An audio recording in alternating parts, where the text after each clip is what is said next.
ଛନ୍ତି 자라 ଯେଉଁମାନେ 부릅니다. ଆମ୍ଭର ଲୋକ As he ନଥିଲେ saith also ସେମାନଙ୍କୁ in ଆମ୍ଭେ OC, ଆମ୍ଭର I will ଲୋକ call ବୋଲି them my କହିବା people, which ଆଉ were not my ଯେ people, and ଅପ୍ରିୟ her ଥିଲା beloved, ତାହାକୁ which were ପ୍ରିୟ ବୋଲି not କହିବା। beloved. 너희는 내 백성이 아니라 한 그곳에서 저희가 살아계신 하나님의 ପୁଣି ଯେଉଁ 아들이라 ସ୍ଥାନରେ ତୁମେମାନେ 부르심을 ଆମ୍ଭର ଲୋକ 얻으리라 ନୁହଁ ବୋଲି 함과 ସେମାନଙ୍କୁ 같으니라. And it କୁହାଯାଇଥିଲା shall come ସେହି to pass ସ୍ଥାନରେ that in the ସେମାନେ place where ଜୀବନ୍ତ it was said ଈଶ୍ୱରଙ୍କ unto them, ପୁତ୍ରଗଣ Ye are ବୋଲି not my ଖ୍ୟାତ ହେବେ। people, there shall they be called the children of the living God.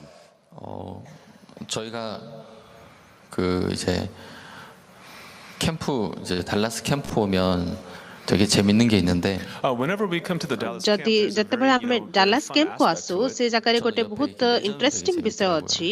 There's always the snack A shop. ପାଖରେ ଗୋଟେ 다른 snack 것도 ସପ୍ 재밌는 거 ଅଛି। 많지만 Of course, there are many other aspects, fun aspects as well. ଅନ୍ୟ 형제 ବିଷୟ 자매들이 ଗୁଡାକ 말씀 ମଧ୍ୟ 다 ଅଛି 듣고 And କିନ୍ତୁ after the brothers and sisters ବାକ୍ୟ ଶୁଣିଲା ପରେ ଆଉ ଭାଇ ଭଉଣୀ ମାନେ ସେମାନେ ଆତ୍ମିକ ଆଡେ ଟିକେ ଅଗ୍ରଗତି ହେବା ଆବଶ୍ୟକ। କିନ୍ତୁ ସେମାନେ ଯେତେବେଳେ ତାଙ୍କ ଶରୀରକୁ ପଛରେ ଯାଆନ୍ତି ସେ ବିଷୟକୁ ଦେଖିଲେ ବହୁତ ଇଣ୍ଟରେଷ୍ଟିଂ ଲାଗେ। ଆଉ ଯେତେବେଳେ ଆପଣ ଖାଆନ୍ତି ଆପଣଙ୍କୁ ବହୁତ ଭଲ ଲାଗେ କି ନାହିଁ? ଆଉ ଯେତେବେଳେ ଆପଣ ଫେଲୋସିପ ହଉଥିବେ ଆଉ କିଛି କିଛି ଖାଇକି ଫେଲୋସିପ ହେଲେ ବହୁତ ଭଲ ଲାଗେ। କିନ୍ତୁ ଯେତେବେଳେ ଆପଣଙ୍କୁ ଗାଳି ଦିଆ ହଉଥିବ ଆପଣଙ୍କୁ ଅନୁଯୋଗ କରାହଉଥିବ ସେ ସମୟରେ ଆପଣଙ୍କ ମୁହଁ ଶୁଖିଯାଏ। କିନ୍ତୁ ଚାଲ ଖାଇଯିବା ଆମେ କିମଚି ଷ୍ଟିଉ କହିଲେ ଆପଣ ଖୁସିରେ ଯିବେ। ଲୋକମାନଙ୍କ ପାଖରେ ସେ ଜାଗାରେ 5ଟି ଇନ୍ଦ୍ରିୟ ବିଷୟ ଅଛି, 5ଟି ସେନ୍ସ ଅଛି। ଯଦି 5ଟା ସେନ୍ସ ମିଶେଇଲେ ଆମେ 100% କହିବା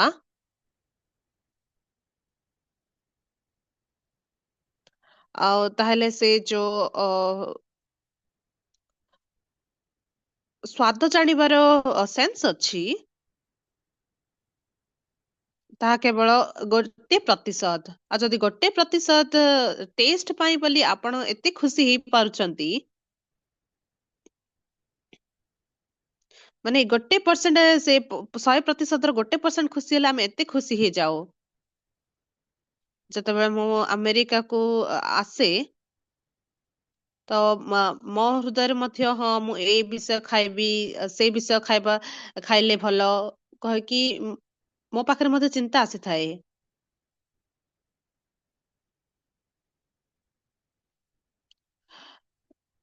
1% ଆମକୁ ଖୁସି ମଧ୍ୟ କରିପାରେ ଆମକୁ ଦୁଃଖୀ ମଧ୍ୟ କରିପାରେ।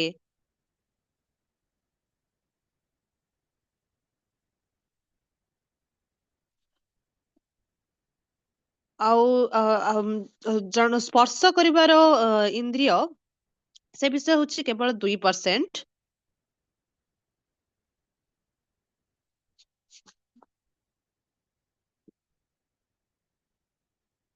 ଆଉ ମାନେ ଶୁଙ୍ଘିବା ଶକ୍ତି ଆମର 3%। ଆଉ ଶୁଣିବା ଶକ୍ତି ହଉଛି 11%। ଆଉ ଦେଖିବା ଶକ୍ତି ହଉଛି 83%। ଆଉ ଆମେ ଦେଖିବା ଅନୁସାରେ ପ୍ରାୟତଃ ସବୁ ଜିନିଷ ଆମେ ମାନେ ଫିଲ୍ କରିଥାଉ। ଆଉ ଯୋଉମାନେ ମାଇଣ୍ଡ ଏଜୁକେସନ କୁ ଶୁଣିଛନ୍ତି ଆପଣ ଭଲରେ ଜାଣିଥିବେ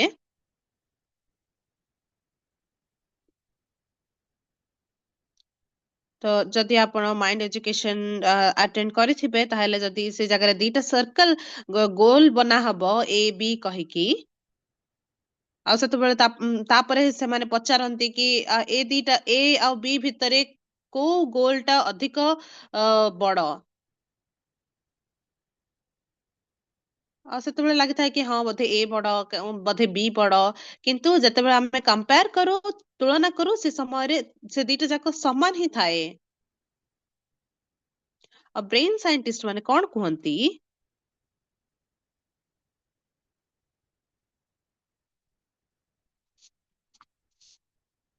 ଆଉ ଲୋକମାନେ ଯାହା ଦେଖନ୍ତି ତାହା ବିଶ୍ୱାସ କରନ୍ତି ନାହିଁ କିନ୍ତୁ ଯାହା ସେମାନେ ବିଶ୍ୱାସ କରନ୍ତି ସେ ଅନୁସାରେ ସେମାନେ ଦେଖନ୍ତି।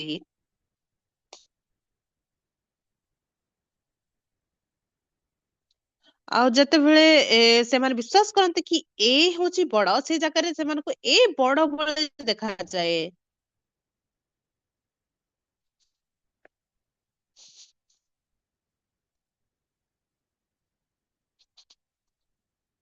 ଆଉ ଯେତେବେଳେ ଆମେ କହୁ କି ଆମେ କିଛି ଦେଖୁଛୁ, ଆଉ ତାହା ହଉଛି ଆମର 83% ଗୋଟେ ପାର୍ଟ, ଆଉ ସେ 83% ଆମର ହୃଦୟରୁ ଆସିଥାଏ। ତ ଆମେ ମାନେ କହିପାରିବା କି ଏ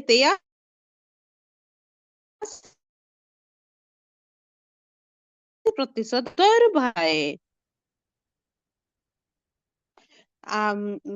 ଆମେ ଯେତେ ଅଧିକ ଦେଖିବା ସେତିକି ଅଧିକ ଆମେ ମାନେ ବିଚାର କରିବା।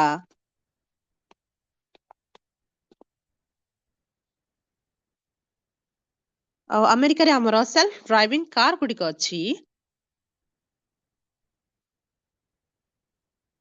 ଆଉ ସେଇ ସେଲ୍ଫ ଡ୍ରାଇଭିଂ କାର୍ ଗୁଡିକ କାହିଁକି ମାନେ ନିଜେ ନିଜେ କିଛି ମାତ୍ରାରେ ସେମାନେ ନିଜେ ନିଜେ ଯାଇପାରନ୍ତି?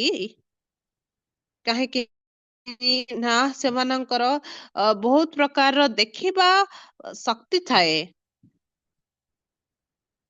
ଆଉ ଯେତିକି ଅଧିକା ଦେଖିବେ ସେତିକି ଅଧିକା ଭଲ ଭାବରେ ଆପଣ ବିଚାର କରିପାରିବେ। ଯେତେବେଳେ ଆମେ ଯୁବା ଥାଉ ସେ ସମୟରେ ଆମେ ଭଲରେ ବିଚାର କରିପାରି ନଥାଉ।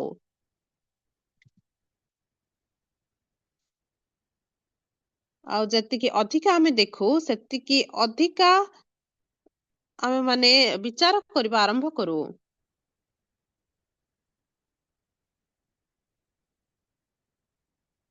ଆଉ ପ୍ରଥମେ ଆପଣ ଯେତେବେଳେ ପରିତ୍ରାଣ ପାଇଥିଲେ, ଆମେ ଯେତେବେଳେ ପରିତ୍ରାଣ ପାଇଲୁ, ଆଉ ସେ ସମୟରେ ଆମେ ମାନେ ବହୁତ ନମ୍ର ହୃଦୟରେ ପ୍ରତ୍ୟେକ ବିଷୟକୁ ଗ୍ରହଣ କରୁଥିଲୁ।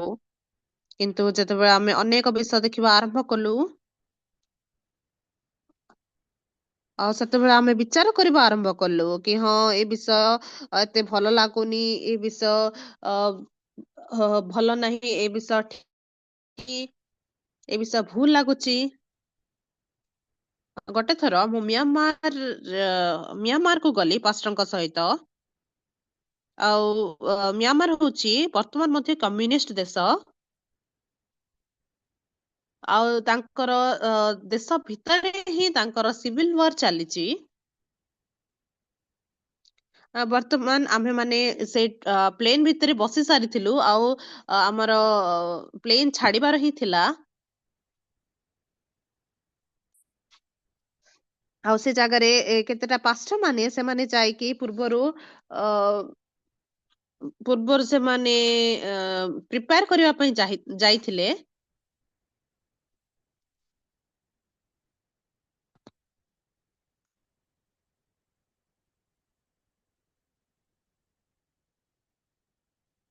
ଆଉ ମିଆଁମାରରେ ବହୁତ ଯେହେତୁ ବର୍ଷା ହେଇଥିଲା, ସେଥିପାଇଁ ସେ ଜାଗାରେ ପୁରା ବନ୍ୟା ଟାଇପ ର ହେଇଯାଇଥିଲା।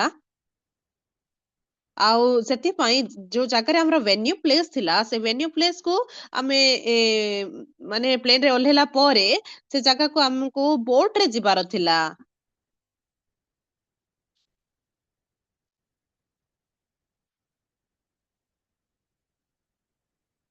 ମୁଁ ଆପଣଙ୍କୁ ସେ ଫଟୋ ଦେଖେଇବି।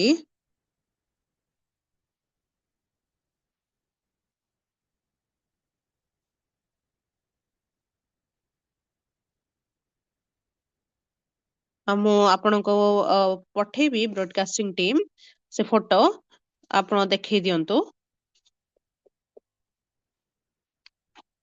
ଆଉ ସେ ଫଟୋ ଦେଖିକି ଲାଗିଲା କି ହଁ ଆମେ ସେ ବାଇବଲ କନଫରେନ୍ସ କରିପାରିବୁ କି ନାହିଁ।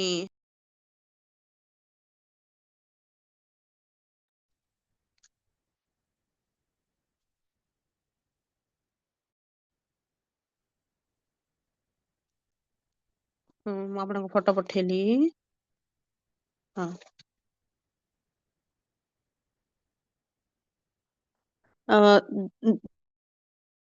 ଯୋଉ ଆମର ଭେନ୍ୟୁ ପାଖରେ ସେ ପାହାଚ ଟିକେ ବହୁତ ଓସାର। ଆଉ ସେଥିପାଇଁ ସେମାନେ 5ଟା ମାନେ ଡଙ୍ଗାକୁ ଭଡା ନେଇଥିଲେ। ସତରେ ଆମକୁ କଣ ସେ ଡଙ୍ଗାରେ ବସିକି ଯିବା ପାଇଁ ପଡିବ? ଆଉ ତାପରେ ଆମେ ମାନେ ସେ ପ୍ଲେନ ରେ ମାନେ ପ୍ଲେନ ଛାଡିଲା ଆଉ ଆମେ ମାନେ ଗଲୁ।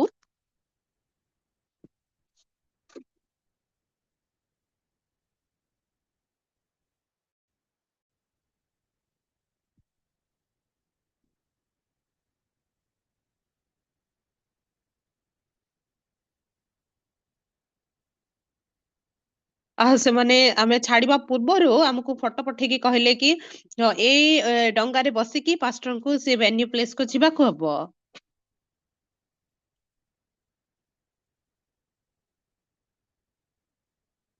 ମାନେ ପାଷ୍ଟର ପାର୍କ ଛତା ଧରିକି ବୋଟ ରେ ବସିକି ଯିବା ମାନେ ଭାବିଲେ ହିଁ ବହୁତ ଅଲଗା ଅଜୀବ ଲାଗୁଥିଲା। ଆଉ ଯେତେବେଳେ ଆମେ ଆରମ୍ଭ କଲୁ ମିଆଁମାର କୁ ଯିବା ସେ ସମୟରେ ସେ ପାଣି ମଧ୍ୟ ଟିକେ ଟିକେ ମାନେ ଏ, କମିବାକୁ ଲାଗିଲା।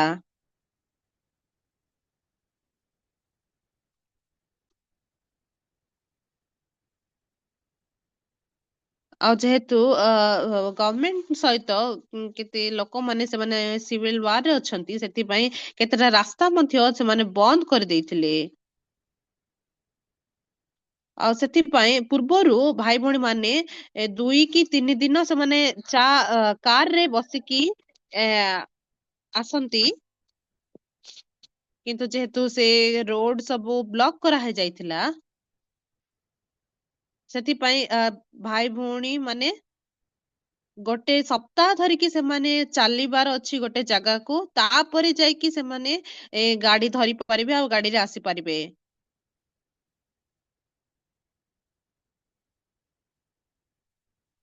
ଆଉ ସେମାନେ ରିଟ୍ରିଟ ଆସିବା ପାଇଁ ସେମାନେ 9 ଦିନ ଚାଲିକି ଆସିଥିଲେ। ଆଉ ଭାଇ ଭଉଣୀ ମାନେ ଆପଣଙ୍କୁ ଯଦି କୁହାହବ ରିଟ୍ରିଟ ଆସିବା ପାଇଁ 9 ଦିନ ଆପଣ ଚାଲିକି ଆସିବେ କି? ଆଉ ଟ୍ରେନ ଯଦି ଆପଣଙ୍କର ଟିକେ ଲେଟ୍ ହେଇଗଲା ତାହେଲେ ଆପଣ କହିବେ କି ଟ୍ରେନ ଲେଟ୍ ହେଇଗଲା, ଚାଲ ଆଜି ରିଟ୍ରିଟ ଯିବାନି। ଅ ବୋଧେ ପରମେଶ୍ୱର ଚାହୁଁନାହାନ୍ତି ମୁଁ ରିଟ୍ରିଟ ଯିବା ପାଇଁ।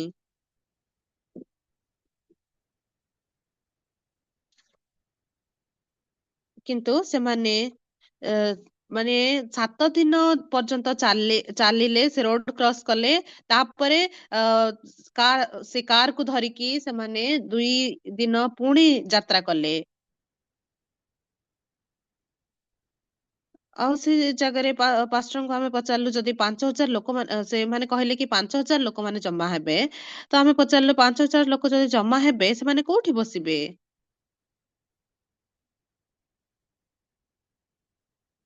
ଆଉ ମିଆଁମାରରେ ବୁଦ୍ଧିଷ୍ଟ ଲୋକମାନେ ହଉଛନ୍ତି ବହୁତ ମାନେ ଶକ୍ତିଶାଳୀ ଲୋକମାନେ। ଆଉ ଆମେରିକାରେ ଆମେ ଏ,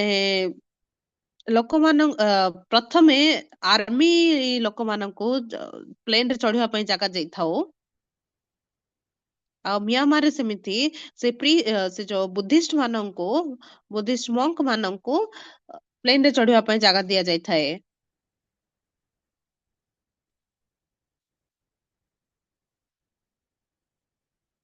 ଆଉ ସେମାନଙ୍କର ଗୋ- ଜ- ଆଉ ଯେତେବେଳେ ସେମାନେ ଡିସ୍କସନ କରୁଥିଲେ, ସେତେବେଳେ କେହି ଜଣେ କହିଲେ କି ହଁ ମନ୍ଦିର ଗୁଡାକରେ ବହୁତ ଜାଗା ଥାଏ ଆଉ ସେଇଠି ଭାଇ ଭଉଣୀ ମାନେ ଶୋଇପାରିବେ। ସେଥିପାଇଁ ଜଣେ ଏଲ୍ଡର ଗଲେ ଆଉ ସେମାନେ ମଙ୍କ କୁ ଯାଇକି ସେ ବୁଦ୍ଧିଷ୍ଟ କୁ ଯାଇ ପଚାରିଥିଲେ କି ଇ ଅ, ଆମର ବହୁତ ବଡ ପ୍ରୋଗ୍ରାମ ହଉଛି ଆଉ ଭାଇ ଭଉଣୀ ମାନେ ଅନେକ ଜଣ ଆସିବେ, ଆପଣ କଣ ଟିକେ ଜାଗା ଦେଇପାରିବେ କି ସେମାନଙ୍କୁ? ତ ସେ ସମୟରେ ବୁଦ୍ଧିଷ୍ଟ ମଧ୍ୟ ତାଙ୍କେ ହଁ କହିଲେ ଆଉ ଆମେ ସେ ଜାଗାରେ ଜାଗା ପାଇଥିଲୁ। ମାନେ ପରମେଶ୍ଵର ବୁଦ୍ଧଙ୍କ ସହିତ ଏକ ହେଇକି କାମ କଲେ। ଆଉ ବହୁତ ଅନୁଗ୍ରହ ପୂର୍ଣ୍ଣ ଥିଲା ବୋଲି ସେମାନେ କହୁଥିଲେ।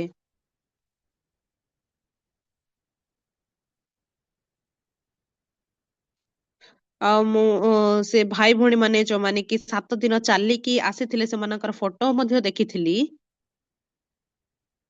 ଆଉ ତାପରେ ସେ ଜାଗାକୁ ଯାଇକି ତାଙ୍କର ପରଫର୍ମାନ୍ସ ଆଉ ତାଙ୍କର କେମିତି ବାକ୍ୟ ଶୁଣୁଥିଲେ ସେ ବିଷୟକୁ ମଧ୍ୟ ମୁଁ ଦେଖିପାରିଲି। ଆଉ ସେମାନେ ବହୁତ ଖୁସି ହେଉଥିଲେ। ଆଉ ସେମାନେ ବାକ୍ୟ ଶୁଣିଲା ବେଳେ ମଧ୍ୟ ବହୁତ ଖୁସି ହେଉଥିଲେ। ଆଉ ପାଷ୍ଟର ଯେତେବେଳେ କହିଲେ କି ଯଦି କାହା ପାଖରେ ସାକ୍ଷ୍ୟ ଅଛି ଆସନ୍ତୁ ସାକ୍ଷ୍ୟ ଦେବେ। ଆଉ ସେ ଜାଗାରେ ଅନେକ ଲୋକମାନେ ଥିଲେ ଯୋଉମାନେ କି ଜଗିଥିଲେ। ଅ ମାନେ ପ୍ରାୟ 50 ଜଣ ଲୋକମାନେ ଷ୍ଟେଜକୁ ଆସିକି ଜଗିଥିଲେ। ଆଉ ସେମାନେ ଜଗିଥିଲେ 2 ମିନିଟ୍ ହେଲେ ମଧ୍ୟ ଆମେ ଟିକେ ସାକ୍ଷ୍ୟ ଦବୁ। ହଁ, ଠିକ କି ତାହା ବହୁତ ଗରିବ ଦେଶ।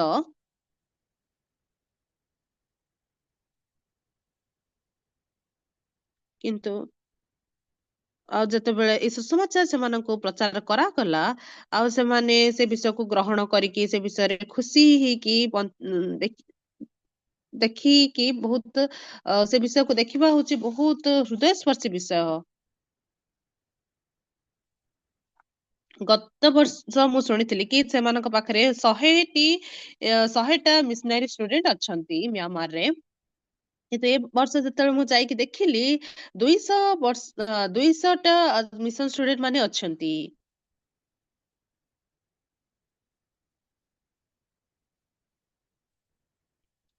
ବର୍ତ୍ତମାନ ଯେହେତୁ ଅଲଗା ରିଜନ ଗୁଡାକରେ ମଧ୍ୟ ମିଶନାରୀ ସ୍କୁଲ ଖୋଲିଲା, ସେଥିପାଇଁ 200 ଜଣ ସେମାନେ ଟ୍ରେନିଂ ରିସିଭ କରୁଛନ୍ତି। କାହିଁକି ନା ଅନେକ ଲୋକମାନଙ୍କୁ ବର୍ତ୍ତମାନ ପର୍ଯ୍ୟନ୍ତ ସୁଷମାଚାର ପହଞ୍ଚିନି। ଆଉ ସେଥିପାଇଁ ଆମେ ସମସ୍ତେ ମିଶିକି ପ୍ରଚାର କରିବା ବୋଲି ସେ ହୃଦୟରେ ସେମାନେ ଆଗକୁ ବଢୁଛନ୍ତି।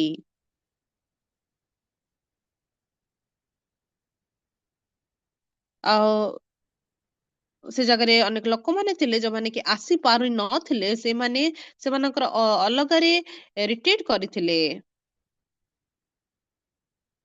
ଆଉ ଏ ସମସ୍ତ ବିଷୟକୁ ଦେଖିକି ଆମ ହୃଦୟରେ ଆମେ ବହୁତ ଆନନ୍ଦିତ ହେଇଥିଲୁ। କିନ୍ତୁ ଆମ ହୃଦୟ ଭିତରେ କିଛି ଗୋଟେ ବିଷୟ ଅଛି ଯାହାକି ଏ ଆମର ଖୁସିର ହୃଦୟକୁ ଚୋରେଇକି ନେଇ ଯାଇଥାଏ। 19 ଆଉ 20 ପଦରେ ଏମିତି ବାକ୍ୟ ଲେଖା ହେଇଛି।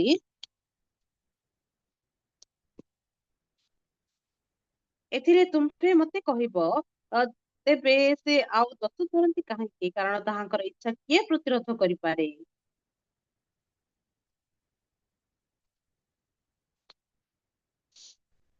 କିନ୍ତୁ ହେ ମନୁଷ୍ୟ, ତୁମ୍ଭେ କିଏ ଯେ ଈଶ୍ୱରଙ୍କ ପ୍ରତିବାଦ କର? ନିର୍ମିତ ବସ୍ତୁ କି ନିର୍ମାତାଙ୍କୁ କହିବ ମତେ ଏପରି କାହିଁକି ଗଢିଲ କାହିଁକି? ତ ଏଇ ଜାଗାରେ ଗୋଟେ ପ୍ରତିବାଦ ବୋଲି ଗୋଟେ ଶବ୍ଦ ଅଛି।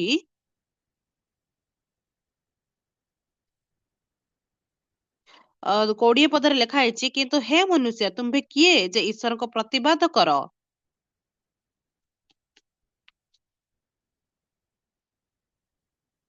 ଏ ଯୋଉ ପ୍ରତିବାଦ କରିବା ଶବ୍ଦ ଅଛି, ମାନେ ଜଣଙ୍କର କଲର ଧରିକି ପଚାରିବା ବିଷୟକୁ କୁହାଯାଏ ପ୍ରତିବାଦ କରିବା।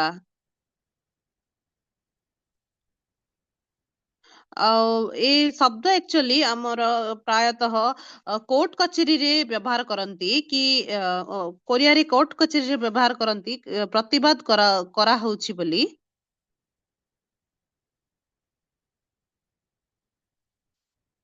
ଆଉ ଯେତେବେଳେ ସାଧାରଣତଃ ଗୋଟେ ଓକିଲ ସେ ପ୍ରଶ୍ନ ପଚାରନ୍ତି, ତାକୁ କୁହାଯାଏ କି ସେ ପ୍ରତିବାଦ କରୁଅଛନ୍ତି।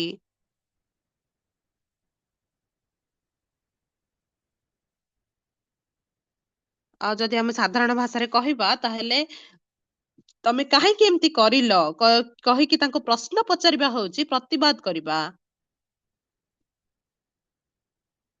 ଆଉ ତମେ ଏମିତି କରିବା ଉଚିତ ଥିଲା, କାହିଁକି ତମେ ଏମିତି କରୁଛ ବୋଲି ପଚାରିବା ହଉଛି ପ୍ରତିବାଦ କରିବା।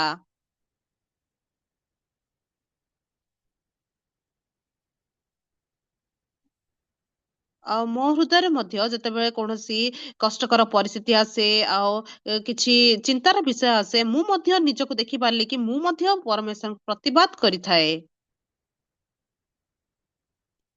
ଆଉ ସୁସମାଚାର ନିମନ୍ତେ ମୁଁ ଏ ରାସ୍ତାରେ ଅଛି।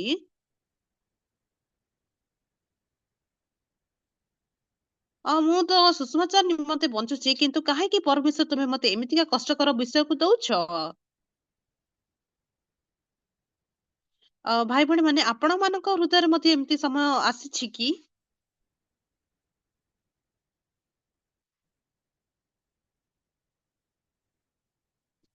ଆଉ ଏ ଜାଗାରେ ରୋମିଓ 9 ପର୍ବରେ ପଚାରିଛନ୍ତି କି, କିନ୍ତୁ ହେ ମନୁଷ୍ୟ, ତୁମ୍ଭେ କିଏ ଯେ ଈଶ୍ୱରଙ୍କ ପ୍ରତିବାଦ କର?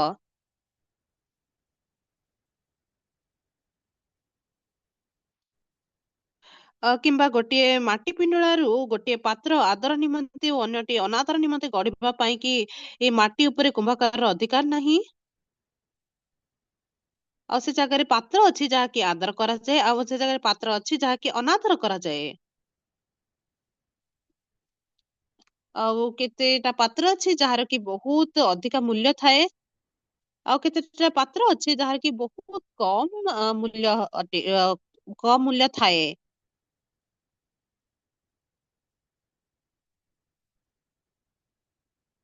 ଆଉ ବର୍ତ୍ତମାନ କୁମ୍ଭକାର ଚିନ୍ତା କରୁଛି କି ମୁଁ ଏ ପ୍ରକାର ପାତ୍ର ବନେଇବି।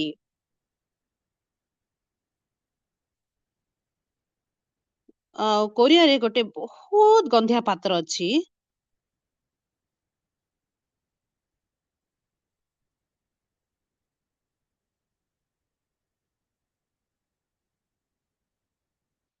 ଆଉ ତାହା ହଉଛି ଇନଡୋର ପୋର୍ଟେବଲ ଟଏଲେଟ।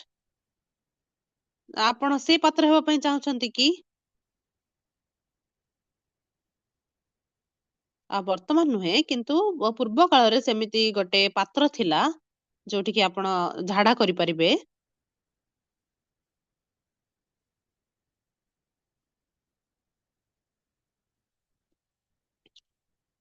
ଆଉ ସେ ପ୍ରକାର ପାତ୍ର ମଧ୍ୟ ଅଛି, ଆଉ ସେ ଜାଗାରେ ଅନ୍ୟ ପାତ୍ର ଗୁଡିକ ଅଛି ଯାହାକି ବହୁତ ସୁନ୍ଦର ଦେଖିବା ପାଇଁ। ଆଉ ତାହା କି ପ୍ରକାର ପାତ୍ର ହବ, ସେ ବିଷୟ କୁମ୍ଭକାର ନିଷ୍ପତ୍ତି ନେଇଥାଏ। ହଁ, ପରମେଶ୍ୱର ମତେ କଷ୍ଟକର ପରିସ୍ଥିତି ଦେଇପାରନ୍ତି। ଆଉ ପରମେଶ୍ୱର ମତେ ସେଠି କଷ୍ଟରେ ମଧ୍ୟ ରଖିପାରନ୍ତି।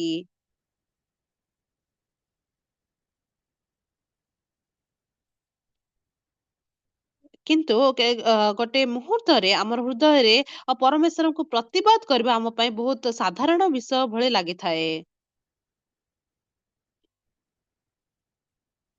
ଆଉ ଆମେ ମାନେ ଦେଖିପାରିବା କି ହଁ, ସେ ବିଷୟ ଦ୍ଵାରା ଆମର ହୃଦୟ ପରମେଶ୍ୱରଙ୍କ ଠାରୁ ଧୀରେ ଧୀରେ ଅଲଗା ହେଇଯାଉଛି।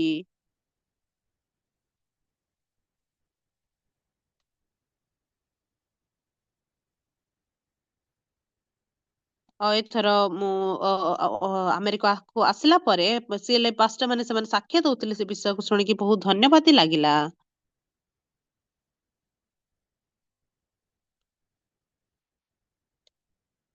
ଆଉ ସିଏଲଏଫ ଦ୍ଵାରା ଅନେକ ପାଷ୍ଟର ସେମାନେ ସିଏଲଏଫ ରେ ସଂଯୁକ୍ତ ହେଲେ, ଆଉ ସେମାନଙ୍କୁ ସୁସମାଚାର ପ୍ରଚାର କରିବା ବିଷୟର ସାକ୍ଷ୍ୟକୁ ଶୁଣିବା ଦ୍ଵାରା ଆମେ ବହୁତ ସ୍ପର୍ଶିତ ହେଇଥିଲି।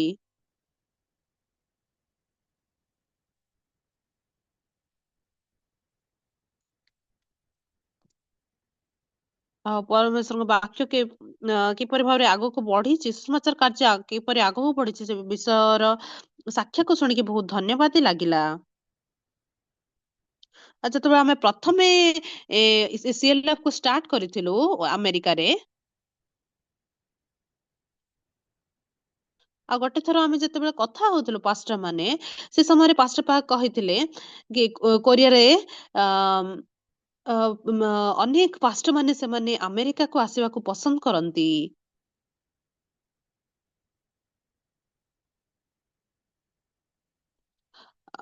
ଆଉ ସେଥିପାଇଁ ସେ ଏ, ପ୍ରଚାରକ ମାନଙ୍କୁ ଆମେ ଆମେରିକାକୁ ଡାକିକି ସେ ଜାଗାରେ ଚାଲ ମିଟିଂ କରିବା।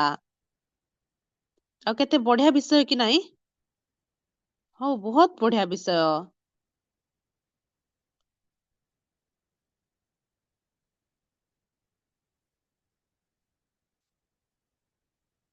କିନ୍ତୁ ସେ ପୂର୍ବରୁ ସେଇଠି ଆଉ ସାଉଥ ଆମେରିକାର ପାଷ୍ଟର ମାନେ ସେମାନେ ମଧ୍ୟ ଭିସା ପାଇବା ବହୁତ କଷ୍ଟକର ଥିଲା, ଆଉ ସେମାନେ ଯାଇପାରୁ ନଥିଲେ। ଆଉ ଆଫ୍ରିକାର ଲୋକମାନେ ମଧ୍ୟ ସେମାନେ କେବେ ମଧ୍ୟ ଭିସା ପାଇ ପାରୁନଥିଲେ। ଆଉ ଯଦି ଆପଣ ଭିସା ପାଇବେନି ତାହେଲେ ଆପଣ ଯାଇପାରିବେନି ଆମେରିକାକୁ। ଆଉ ସେଥିପାଇଁ ଯେହେତୁ ମୁଁ ଏ ବିଷୟ ଜାଣିଥିଲି ସେଥିପାଇଁ ମୁଁ ମଧ୍ୟ ଭାବୁଥିଲି କି ହଁ ଏଇଟା ସମ୍ଭବ କି ଏ ବିଷୟ ହେବା ସମ୍ଭବ କି?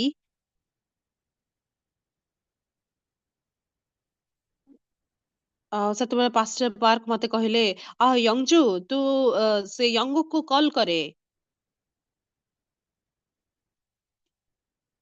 ଆଉ ତୁ ତାକୁ କହ କି ମୁଁ କହିଲି କି ଆଉ ୟଙ୍ଗକୁ ତୁ ଆମେରିକାରେ ଏ ପାଷ୍ଟର୍ସ ମିଟିଂ ଆରମ୍ଭ କରେ ବୋଲି। ଆଉ ଯେତେବେଳେ ମୁଁ ଶୁଣିଲି ପାଷ୍ଟର ମତେ ହିଁ ଆପଣଙ୍କୁ କହିବାର ଥିଲା କି ଆଉ ହେଲେ ମଧ୍ୟ ଶେଷରେ ମୁଁ ତାଙ୍କୁ କଲ୍ କଲି। ଆଉ ମୁଁ ଯେତେବେଳେ ତାଙ୍କୁ କଲ୍ କଲି ଆପଣ କଣ ଭାବୁଛନ୍ତି ସେ ମତେ କଣ କହିଥିବେ? ଆରେ ତୁ ଜାଣିଛୁ ପରା ଆଉ ମାନେ ସାଉଥ ଆମେରିକାର ଲୋକମାନେ ମଧ୍ୟ ଆମେରିକାର ଭିସା ପାଇ ପାରୁନାହାନ୍ତି। ଆଉ ତୁ ଭଲରେ ଟିକେ ଏକ୍ସପ୍ଲେନ କରିଦେ ପାଷ୍ଟରଙ୍କୁ ଏଇଟା ହେଇପାରିବନି। ଆଉ ଏମିତି ସମୟ ବିତିଗଲା। ଆଉ କେତେ ମାସ ପରେ ଆଉ ଥରେ ପାଷ୍ଟର କହିଲେ। ଆଉ ଥରେ କେତେ ମାସ ପରେ ଆଉ ଥରେ ସେ ସମାନ ବିଷୟ ସେ କହିଲେ। ଆଉ ଏପରି ଭାବରେ ଆମେ ଆମେରିକାରେ ସିଏଲଏଫ ଷ୍ଟାର୍ଟ କରିଥିଲୁ। ଆଉ ଯେତେବେଳେ ଆମେ ଷ୍ଟାର୍ଟ କଲୁ ବହୁତ ବଢିଆ ହେଇଥିଲା କି ନାହିଁ?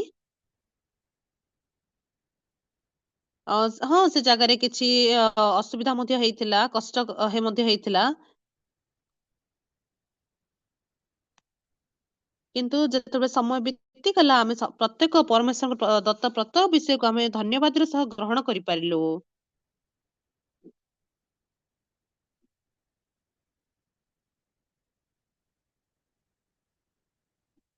ଆଉ ମଝିରେ କରୋନା ଆସିଥିଲା ସେଥିପାଇଁ ଆମେ କହିଥିଲୁ କି ହଁ ଆମ ସିଏଲଏଫ ଆମର କ୍ୟାନସେଲ ହେଇଗଲା ବୋଲି। ସେତେବେଳେ ପାଷ୍ଟର କହିଥିଲେ ତମେ କାହିଁକି କ୍ୟାନସେଲ ବୋଲି କହୁଛ ତମେ କୁହ ପୋଷ୍ଟପୋନ ହେଇଗଲା। ଆଉ ସେ ବିଷୟ ଦ୍ଵାରା ମଧ୍ୟ ପରମେଶ୍ୱର ଅନେକ ନୂଆ ରାସ୍ତାକୁ ପରମେଶ୍ୱର ଦେଖେଇଥିଲେ। ଆଉ ପରମେଶ୍ୱର ଆମକୁ ଆହୁରି ଅନେକ ପାଷ୍ଟର ମାନଙ୍କ ସହିତ ମାନେ ଆମକୁ ସାକ୍ଷାତ କରେଇଥିଲେ। ଯେତେବେଳେ ଆମ ହୃଦୟରେ ଆମ ବିଶ୍ୱାସ ନାହିଁ ବୋଲି କହୁ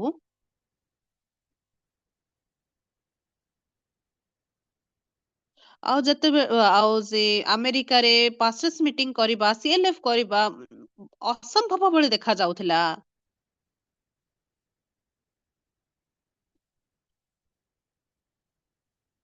ମୁଁ ଭାବୁଥିଲି କି ହଁ ମୁଁ ଯୋଉ ଏମିତି ଚିନ୍ତା କରୁଛି ତାହା ଠିକ ଆଉ ଅନ୍ୟ ଲୋକମାନେ ମଧ୍ୟ ଆଉ ବିଷୟରେ ମାନେ ସହମତ ଥିଲେ।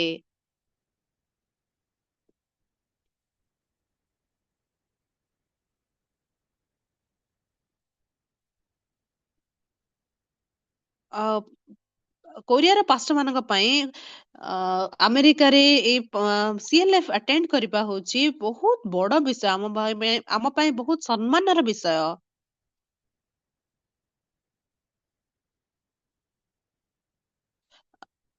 ଅନେକ ଲୋକମାନଙ୍କୁ ଭେଟିବା ସେମାନଙ୍କୁ ପ୍ରଚାର କରିବା ସୁଷମାଚାର ପ୍ରଚାର କରିବା ଆମର କୋରିଆନ ପାଷ୍ଟର ମାନଙ୍କ ପାଇଁ ବହୁତ ସମ୍ମାନର ବିଷୟ।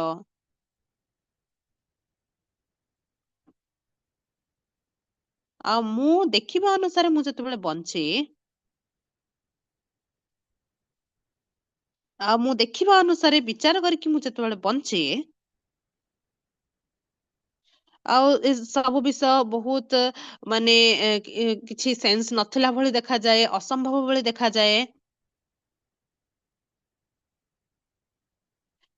କିନ୍ତୁ ମୁଁ ଯେତେବେଳେ ପରମେଶ୍ୱର ଦେଖେଇବା ଅନୁସାରେ ମୁଁ ପ୍ରତ୍ୟେକ ବିଷୟକୁ ଦେଖିବା ଆରମ୍ଭ କରେ ଆଉ ମୁଁ ସେ ବିଷୟକୁ ଆଶା କରି ଜଗିଥାଏ ଆଉ ମୁଁ ସେ ବିଷୟ ପ୍ରତି ଧନ୍ୟବାଦ ହେଇଥାଏ। ଅନେକ ସମୟରେ ଆମେ ମାନେ ଦେଖିବା ଅନୁସାରେ ବଞ୍ଚିଥାଉ।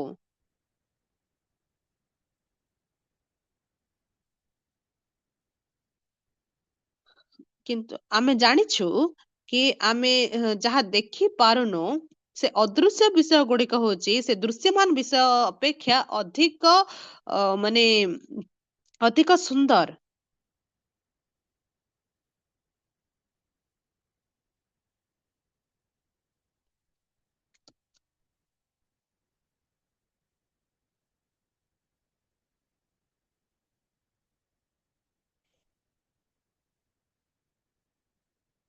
ଆମେ ଯେତେବେଳେ ଆମ ଆତ୍ମିକ ଜୀବନ ବଞ୍ଚୁଛୁ ଆମେ ମାନେ ଯାହା ଦେଖୁଛୁ ଯାହା ଫିଲ୍ କରୁଛୁ ସେ ଅନୁସାରେ ଆମେ ମାନେ ବଞ୍ଚିଥାଉ।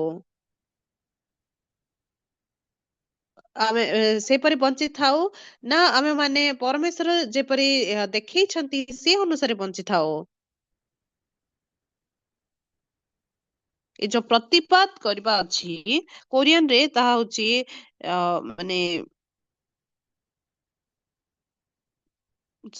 ଚାଇନିଜ ୱାର୍ଡ କୁହନ୍ତି।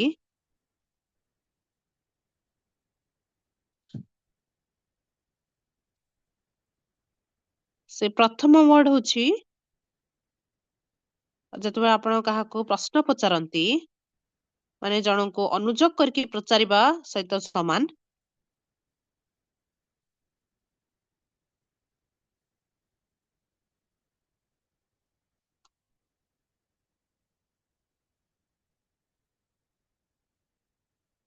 ମାନେ ଆମେ ଯୋଉ ଏଇ ଜାଗାରେ ପ୍ରତିବାଦ କରିବା ଲେଖା ହେଇଛି ଆମେ ପରମେଶ୍ୱରଙ୍କୁ ମାନେ ଅନୁଯୋଗ କରିକି ପଚାରିବା ପରମେଶ୍ୱର ଏମିତି ହେବା ଉଚିତ ନଥିଲା କାହିଁକି ଏମିତି ହେଲା ଏମିତି ପ୍ରଶ୍ନ ପଚାରିବାକୁ ଏ ଜାଗାରେ ପ୍ରତିବାଦ ବୋଲି କୁହାଯାଇଛି।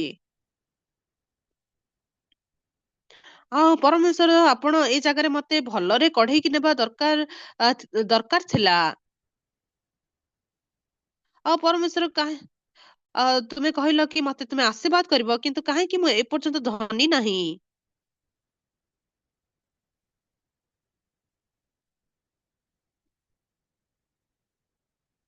ମୁଁ ଏମିତି ଚିନ୍ତା କଲି ଆଉ ଚିନ୍ତା କଲା ବେଳେ ପାଇଲି କି ହଁ ଆମେ ଅନେକ ସମୟରେ ପରମେଶ୍ୱରଙ୍କୁ ଏହିପରି ଭାବରେ ଅନେକ ଥର ପ୍ରତିବାଦ କରିଥାଉ। ଆପଣ ଧନ୍ୟବାଦ ଦେଇକି ଆଉ ନମ୍ର ଭାବରେ ପରମେଶ୍ୱରଙ୍କ ଆଗରେ ବଞ୍ଚୁଛନ୍ତି କି? ନା ଆପଣ ପରମେଶ୍ୱରଙ୍କୁ ପ୍ରତିବାଦ କରିକି ଆଉ ପରମେଶ୍ୱରଙ୍କୁ ଏପରି ଭାବରେ ପ୍ରଶ୍ନ କରିକି ଆପଣ ବଞ୍ଚୁଛନ୍ତି। ଆମେ ମାନେ ସେ ଚାରି କୁଷ୍ଟି ବିଷୟରେ ବହୁତ ଭଲ ଭାବରେ ଜାଣିଛୁ।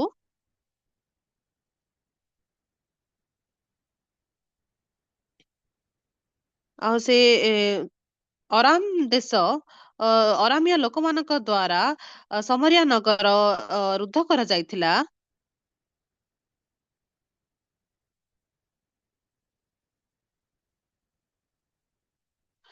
କିନ୍ତୁ ପରମେଶ୍ୱର ସେ ଚାରି କୁଷ୍ଟିଙ୍କ ଦ୍ଵାରା କାର୍ଯ୍ୟ କରିଥିଲେ। ଆଉ ମୁଁ ଏ ବିଷୟରେ ଚିନ୍ତା କଲି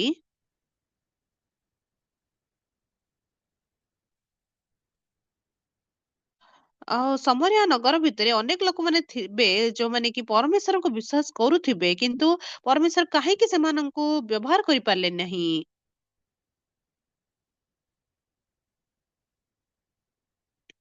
ଆଉ ସେମାନେ କି ପ୍ରକାର ଭାବରେ ବଞ୍ଚୁଥିଲେ ଯେ ତାଙ୍କର ପରମେଶ୍ୱରଙ୍କ ସହିତ କିଛି ସମ୍ପର୍କ ନଥିଲା।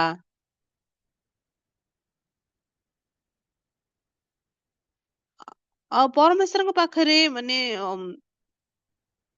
ଯଥେଷ୍ଟ ଶକ୍ତି ଅଛି ସମରିଆ ନଗରକୁ ବ- ମାନେ ଉଦ୍ଧାର କରିବା ପାଇଁ।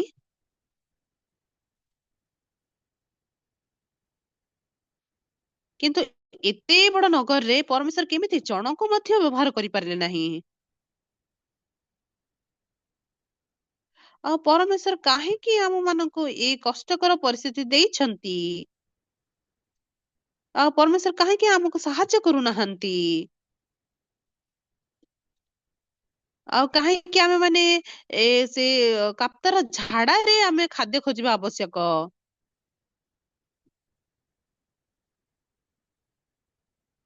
ଆଉ କାହିଁକି ଆମକୁ ସେ ଗଧର ମୁଣ୍ଡ ମାନେ ସିଝେଇକି ଖାଇବା ଆବଶ୍ୟକ। ସମରିଆର ଲୋକମାନେ ସେମାନେ ଅନେକ ବିଷୟକୁ ଦେଖିଲେ ଆଉ ସେ ଅନୁସାରେ ବିଚାର କରି ଆସିଥିଲେ।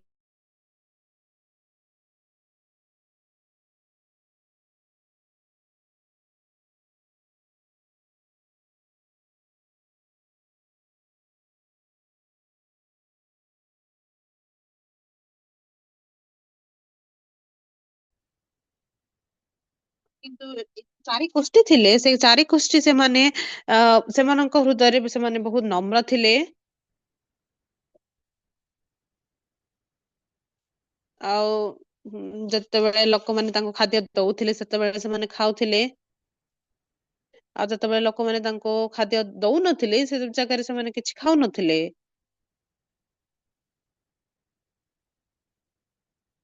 ଆଉ ଏ ଲୋକମାନେ କାହାକୁ ବିଚାର କରିପାରିବେନି କି କାହାକୁ କିଛି ପ୍ରତିବାଦ କରିପାରିବେନି ଏମିତିକା ଲୋକମାନେ ଥିଲେ। ଆଉ କିନ୍ତୁ ପରମେଶ୍ୱର ସେ ଚାରି ଗୋଷ୍ଠୀଙ୍କୁ ବ୍ୟବହାର କଲେ। ଆଉ ପରମେଶ୍ୱର ପ୍ରକୃତରେ ଆମ ଦ୍ଵାରା କାର୍ଯ୍ୟ କରିବା ପାଇଁ ଚାହାନ୍ତି। ଆଉ ସେ ଚାହାନ୍ତିନି କି ଆମେ ବହୁତ ମାନେ ଆଡମ୍ବରରେ ବଞ୍ଚୁ। ଆଉ କାହିଁକି ଆମେ ମାନେ ଏ ଜାଗାରେ ଜମା ହେଇଛୁ ଆଉ କାହିଁକି ଆମେ ପରମେଶ୍ୱରଙ୍କ ବିଷୟରେ ଚିନ୍ତା କରିବା ଆବଶ୍ୟକ ତାହାର କାରଣ ଅଛି। କାହିଁକି ନା ଆମେ ପରମେଶ୍ୱରଙ୍କୁ ଆମ ଜୀବନରେ ମାନେ ପରମେଶ୍ୱରଙ୍କୁ ଅନୁଭବ କରିବା ପାଇଁ ଚାହୁଁ।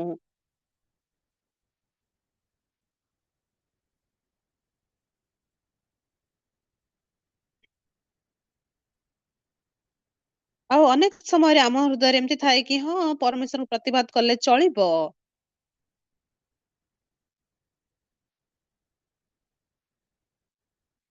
କିନ୍ତୁ ଏଇଠି ରୋମିଓରେ ଲେଖା ହେଇଛି କି ମନୁଷ୍ୟ ତୁମେ କିଏ ଯେ ପରମେଶ୍ୱରଙ୍କୁ ପ୍ରତିବାଦ କର। ଆଉ ଆମେ ମାନେ ପରମେଶ୍ୱରଙ୍କୁ ପ୍ରତିବାଦ କରିପାରିବା ଲୋକମାନେ ନାହୁଁ।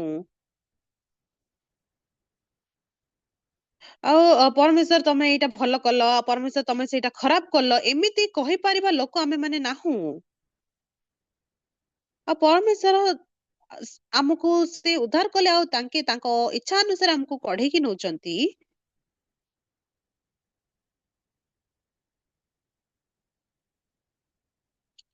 ଆଉ ମୁଁ ଚିନ୍ତା କଲି କି ହଁ ଆମେ ମାନେ ଅନେକ ସମୟରେ ସେ ପରମେଶ୍ୱରଙ୍କୁ ଅବିଶ୍ଵାସ ଅ ଅ, କରି ବା କରିକି ବଞ୍ଚିଥାଉ।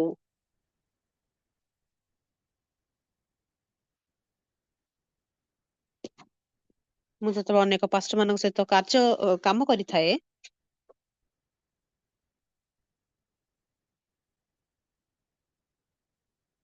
ଆଉ ସେଇଠି ମିଶନାରୀ ମାନେ ଅଛନ୍ତି ସେମାନେ ଜାଣିଛନ୍ତି କି ହଁ ପାଷ୍ଟର ପାକ୍ ଯେହେତୁ ପୃଥିବୀ ସାରା ସେ ଭ୍ରମଣ କରନ୍ତି।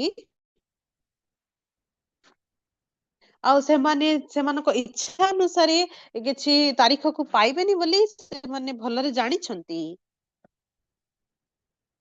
ଆଉ ଗୋଟେ ଯେହେତୁ କୋରିଆରେ ମଧ୍ୟ ଆମେ ମାନେ ସେଇଠି ବାଇବଲ ସେମିନାର ବାଇବଲ କ୍ରୁସେଟ ଆଉ ଅନେକ ପ୍ରୋଗ୍ରାମ ଗୁଡିକ କରିଥାଉ। ଆଉ ତାପରେ ଅନ୍ୟ ଦେଶ ଗୁଡାକରେ ମଧ୍ୟ ପାଷ୍ଟର ଯାଇଥାନ୍ତି ଆଫ୍ରିକାକୁ ଆମେରିକାକୁ ଅନ୍ୟ ଦେଶ ଗୁଡାକୁ। ଆଉ ଯେହେତୁ ଆମେ ପାଷ୍ଟର ମାନେ ଡିସକସନ କରିଥାଉ ଆଉ ମାନେ ତା ଅନୁସାରେ ବିଚାର କରିଥାଉ।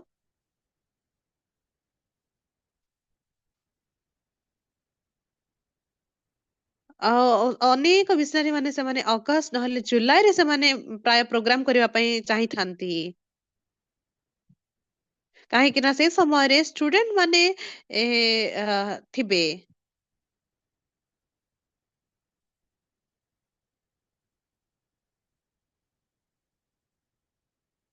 ଆଉ ସେଥିପାଇଁ ଆମେ ମାନେ ଡିସକସନ କରିଥାଉ କି ହଁ ଅ, ଆଉ କୋଉ ଜାଗାରେ କୋଉ ଦେଶରେ ଆମେ ମାନେ ମାର୍ଚ୍ଚ ରେ ଯାଇପାରିବା ଜୁନ ରେ ଯାଇପାରିବା।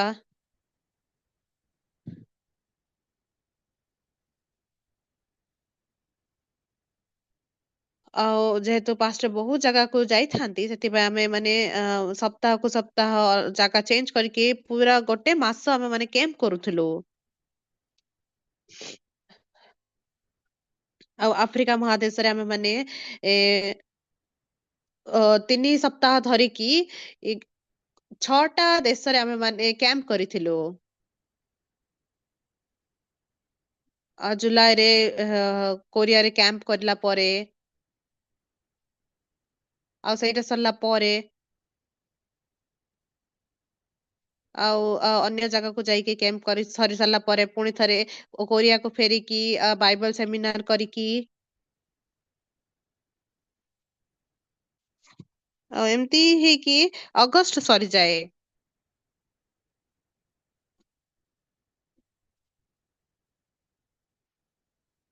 ଆଉ ଯେତେବେଳେ ଆମେ ମାନେ ମିଶନାରୀ ମାନଙ୍କୁ କଲ୍ କରିଥାଉ ମିଶନାରୀ ମାନେ କୁହନ୍ତି କି ହଁ ମାନେ ଏଇ ଡେଟ ରେ କରିବା ଏତେ ସମ୍ଭବ ନାହିଁ।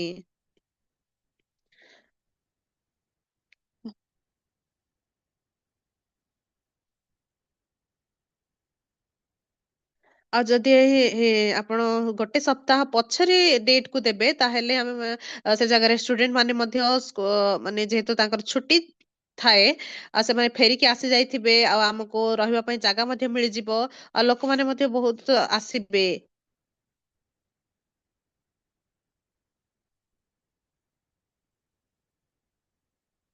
ଆଉ ଆମେରିକାରେ ଯେତେବେଳେ ଆମେ କ୍ୟାମ୍ପ କରୁ ତାଙ୍କ ପାଇଁ ବହୁତ ଅସୁବିଧା ହେଇଥାଏ କାହିଁକି ନା ସେମାନେ ସେମାନଙ୍କର କଲେଜ କୁ ଫେରିବାର ଥାଏ କିନ୍ତୁ କଲେଜ ଫେରିବାର 2 ଦିନ ପୂର୍ବରୁ ଆମେ ମାନେ ସେ କ୍ୟାମ୍ପ କୁ କରିବାର ଥାଏ। ଆଉ ଯଦି ସେଇ ସମୟରେ ଆମେ କ୍ୟାମ୍ପ କରିବୁ ତାହେଲେ ଲୋକ ବହୁତ କମିଯିବେ କାହିଁକି ନା ସେମାନେ ରେଡି ହେଇଥାନ୍ତି କଲେଜ ଯିବା ପାଇଁ। ଆଉ ଗୋଟେ ଥର ଆମେ ମାନେ ଥାଇଲାଣ୍ଡ କୁ ଡେଟ ଦେଇଥିଲୁ।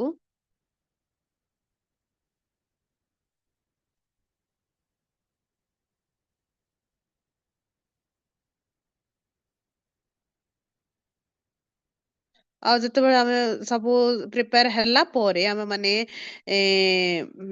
ଆମେ ମାନେ ସେ ଥାଇଲାଣ୍ଡ କୁ ଯାଇଥିଲୁ ସେ ଥାଇଲାଣ୍ଡର ପାଷ୍ଟର ଆମକୁ କହୁଥିଲେ କି ଏଇଥର ଆମକୁ ବହୁତ କଷ୍ଟ ହେଇଥିଲା ପ୍ରିପେୟାର କରିବା।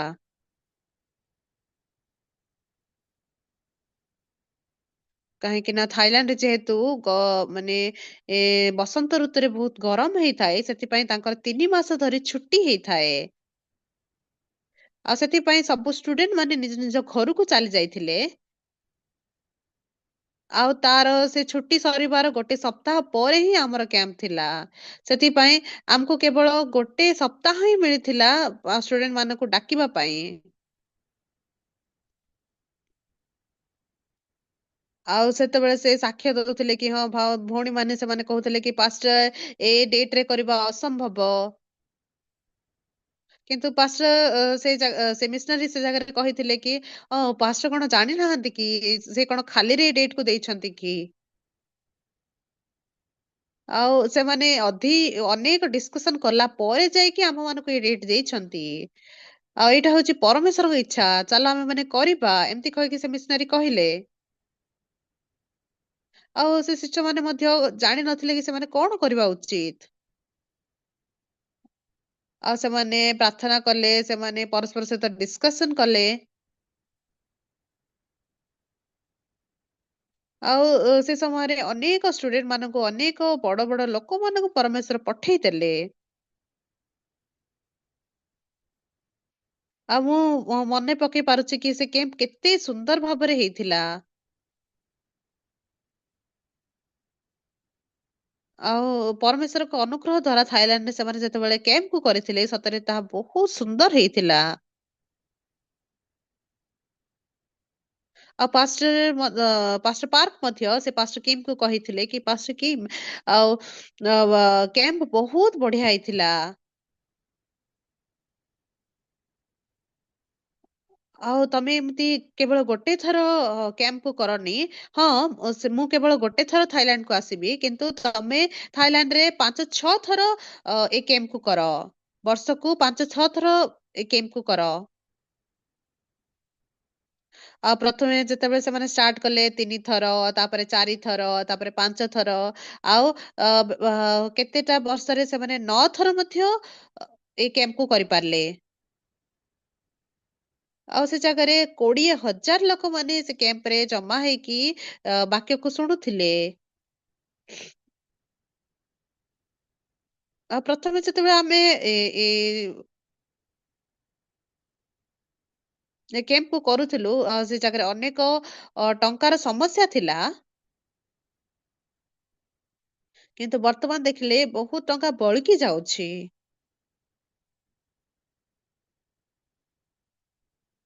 ଆଉ ଏଇ କ୍ୟାମ୍ପ ଦ୍ଵାରା ସେମାନେ ଅନେକ ଷ୍ଟୁଡେଣ୍ଟ ମାନଙ୍କୁ ମଧ୍ୟ ପ୍ରଚାର କରିପାରିଲେ।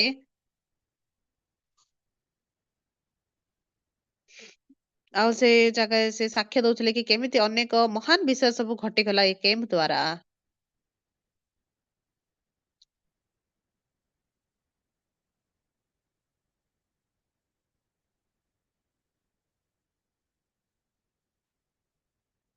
ଅ ପରମେଶ୍ୱରଙ୍କ ସାମ୍ନାରେ ଆମେମାନେ ପ୍ରତିବାଦ ମଧ୍ୟ କରିପାରିବା।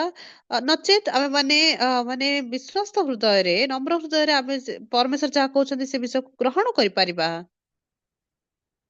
ଯୋଉମାନେ ପରମେଶ୍ୱରକୁ ବିଶ୍ୱାସ କରନ୍ତି, ଆଉ ସେମାନଙ୍କ ହୃଦୟରେ ସେମାନେ କିଛି ମଧ୍ୟ ନିରାଶ ହୁଅନ୍ତି ନାହିଁ।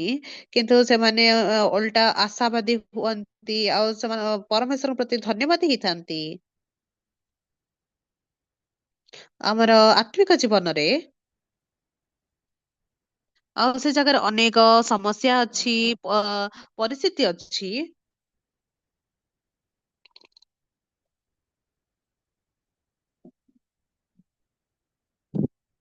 କିନ୍ତୁ ଅନେକ ସମୟରେ ଆମେମାନେ ସେ ପ୍ରତିବାଦ ପରମେଶ୍ୱରଙ୍କୁ ପ୍ରତିବାଦ କରିକି ଆଉ ସେ ଅନୁସାରେ ଆମେମାନେ ବଞ୍ଚିଥାଉ। ଆଉ ସେ ବିଷୟ ଆମକୁ ବନେଇଥାଏ ପରମେଶ୍ୱରଙ୍କ ଠାରୁ ଧୀରେ ଧୀରେ ଦୂରକୁ ଚାଲିଯିବା ପାଇଁ।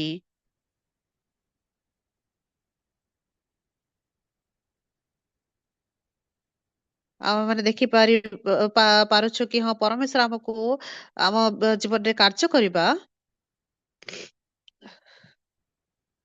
ବର୍ତ୍ତମାନ ମଧ୍ୟ ପରମେଶ୍ୱର ସେ ଏ ଚାରିଟା କୁଷ୍ଟି ମାନଙ୍କୁ ଖୋଜୁଛନ୍ତି। ଚାରି କୁଷ୍ଟିର ହୃଦୟ ଥିବା ଲୋକମାନଙ୍କୁ ଖୋଜୁଛନ୍ତି।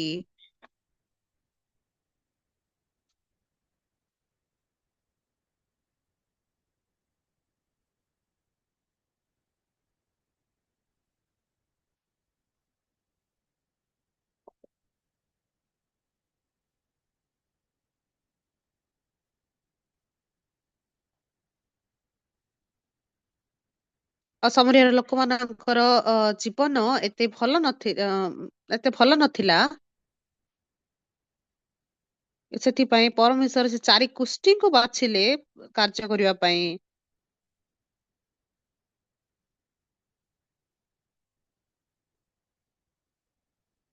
ଆଉ ଆମେମାନେ ଅନେକ ବିଷୟକୁ ଦେଖିଥାଉ। ଆଉ ଆମେମାନେ ସେ ବିଷୟକୁ ରକ୍ଷା କରିବା ପାଇଁ ଚେଷ୍ଟା କରିଥାଉ।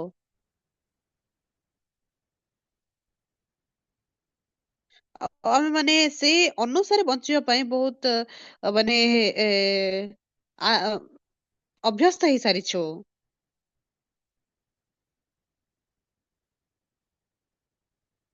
ଆଉ ଅନେକ ସମୟରେ ଆମେମାନେ ପରମେଶ୍ୱରଙ୍କୁ ପ୍ରତିବାଦ କରିଥାଉ।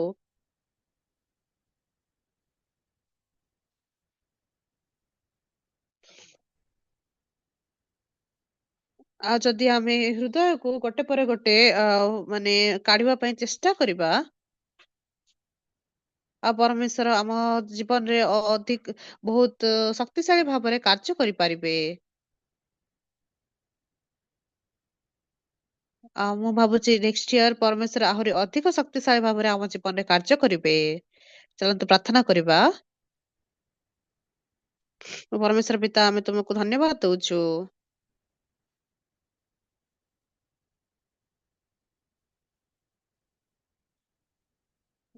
କୋରିଆ ଫେଷ୍ଟା ଆଉ ସେ ସମାଗମ ତମ୍ଭୁ କ୍ୟାମ୍ପ ଦ୍ଵାରା ଆମେ ମାନେ ଅନେକ ଲୋକମାନଙ୍କୁ ପ୍ରଚାର କରିପାରିଲୁ। ଆମ ମାନଙ୍କ ହୃଦୟରେ ଆମ ମାନଙ୍କର ଅନେକ ଆଶା ଅଛି।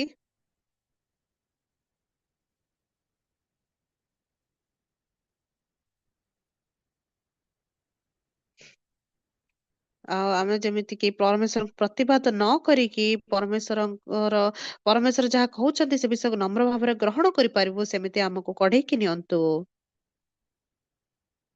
ଆଉ ପରମେଶ୍ୱର ରିଟ୍ରିଟ୍ ର ଆଉ ଅଧା ଭାଗକୁ ଆପଣ ଅ କଢେଇକି ନିଅନ୍ତୁ, ଅନୁଗ୍ରହ କରନ୍ତୁ। ଯୀଶୁ ଖ୍ରୀଷ୍ଟଙ୍କ ନାମରେ ପ୍ରାର୍ଥନା ମାଗିଲି, ଆମେନ୍।